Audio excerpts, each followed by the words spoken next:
Welcome back to Simployer TV, broadcasting through Oslo Business Forum social channels today, live from the conference Digital Leadership. Cross-culture expert Pellegrino Ricardi and HR director Marianne Reese Larsen from Simployer are here with me now. We are going to talk about culture in a digital workplace. I guess that's a favorite topic for both of you? The culture part, definitely, yeah. Yeah, absolutely. the culture part. Yeah. But the culture, it's something that's happening around us. It's so many culture merging together now. Should we embrace it, or should we acknowledge that it's something that's troublesome? Oh, absolutely embrace it. Yeah. Completely. We live in a global society, global world. Most of the world's problems are global problems, and you can't get away from the fact that we need to basically solve them together, you know? But if you take culture into the workplace, there are so many nationalities. We work more cross-culture, cross nations, cross borders. There are some challenges, I would guess, still. Yeah, I mean, again, back to the fact we're becoming more global, we share more information, so we are becoming more alike from that point of view. But deep down inside our value sets that we grow up with, that take a long time to develop, there are still some major differences there. But the differences, we can embrace them. I know, Marianne, we work in a company with 5 sites, and there are quite some different sets on culture. It is, and I think that what is very important is that you meet other culture with curiosity, and that you try to understand, both embracing the differences, but also trying to unite on some common grounds, some value sets in the organization. And enhances the differences. I mean, more and more research is building up to support the fact that diversity actually pays. You get better results, you get better decisions being made because you've got different perspectives coming in. The research is proving it. But the key thing is you have to manage it. It doesn't happen on itself. And I mean, like having the focus on culture, just a few decades ago, that was maybe something that HR got like a soft value. How has it been turned from a soft value to something more business-like? Well, I think that just as important as the strategic direction and the operational model, culture takes you to where you want to go. So it's really hard stuff. It's not the softer side of the business, it's key for success.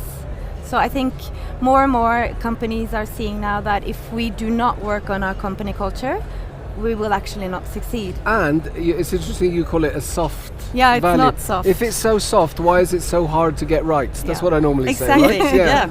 But it's been looked upon as a soft value. Yeah, but it's not soft. Not at all. Soft, not at all, no.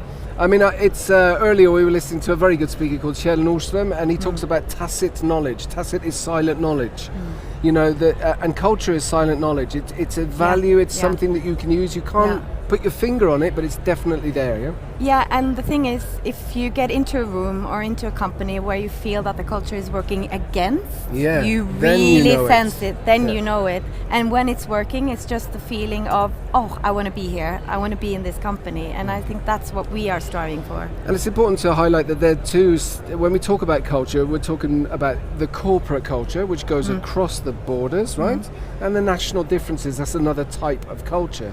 But they can totally work together, absolutely.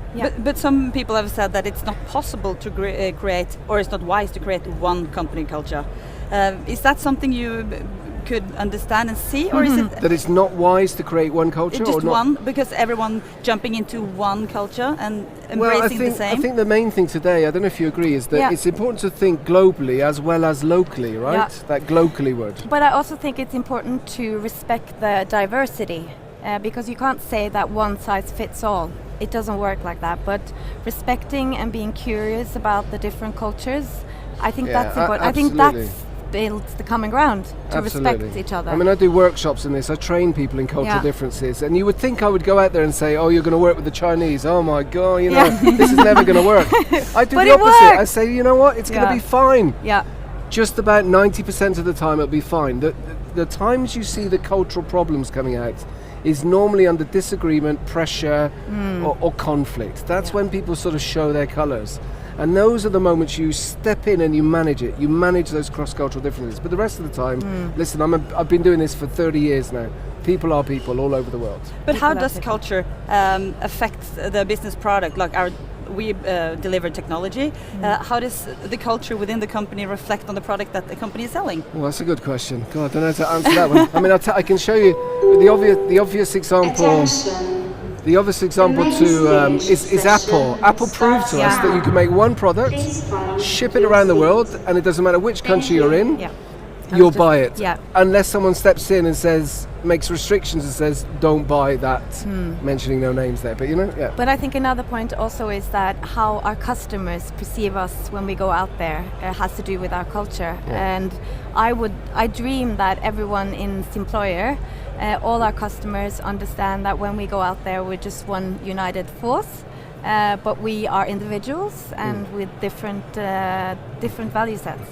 And management, how important is it for managers to get hold of the cultural perspective when leading in these changing times? It's essential, completely essential. And again, not enough manager.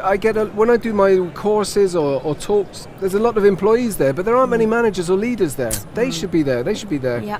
How do we get them there? The top leadership is the ambassador for the desired culture, and if the top management is not on board and really see the benefit of potentially changing it for the better, it's not going to work. And it was said this morning as well at one of the talks, it starts at the top. We've heard this so many times, but it doesn't start from the top enough, does it? It should start from the top. Definitely. Thank you so much for joining me live from the Oslo Business Forum today. We've been live during the day with different broadcasts and hope to see you again sometime soon.